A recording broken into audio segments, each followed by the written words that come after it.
خداوند عالم ہمارے مزاج کو ایسا بنا دے. کیسا؟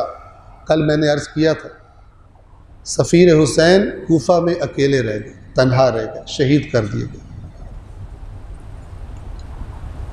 اور اس کے بعد امام حسین کے تمام ساتھیوں کو، اولاد کو، اصحاب کو کربلا میں شہید کر دیا گیا، حسین کو تنہا کر دیا گیا. اے کاش یہ سفیر حسین کی تنہائی، اے کاش یہ امام حسین کا تنہا رہ جانا، امام حسین کا نہیں، تقریباً سبھی ائمہ کا تقریباً تنہا رہ جانا. تنہائی سے میری کیا مراد ہے؟ تنہائی سے میری مراد یہ ہے کہ اتنے ساتھی بھی نہ تھے کہ جن کے بارے میں امام فرماتے ہیں اگر میرے پاس اتنے بھی مخلص ہوتے تو میں قیام کرتا. باقی ائمہ ہمارے. تو ان محرم کے بابرکت ایام اس طرح نہ گزر جائیں کہ ہماری حالت تبدیل نہ ہو، اور ہمارے زمانے کا امام جب ہماری زندگیوں کو دیکھے، ہماری شخصیات، ہماری عادات، ہمارے مزاج کو دیکھے، اپنے آپ کو تنہا محسوس کرے.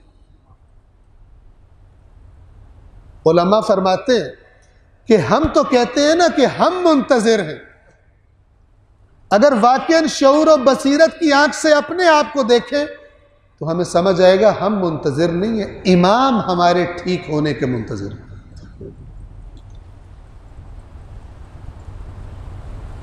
ہمارے بامعرفت ہونے کے، ہمارے شعور اور بصیرت والے مومن بننے کے منتظر ہیں، کہ جس کا دین اس کی زبان تک نہیں ہوتا، جس کا دین اس کے وجود پر اس طرح نافذ ہوتا ہے کہ جب بھی وہ کوئی کام کرتا ہے، وہ کوئی عمل کرتا ہے، اس کا عمل دیکھنے والوں کو گواہی دیتا ہے کہ یہ نظام توحید کا پرستار اور ایک خدا کا اطاعت کرنے والا اور اسی کی عبادت کرنے والا، یہ اس کا بندہ ہے، اس کا عمل گواہی دیتا ہے. ایک صلوات پڑھیے محمد والے.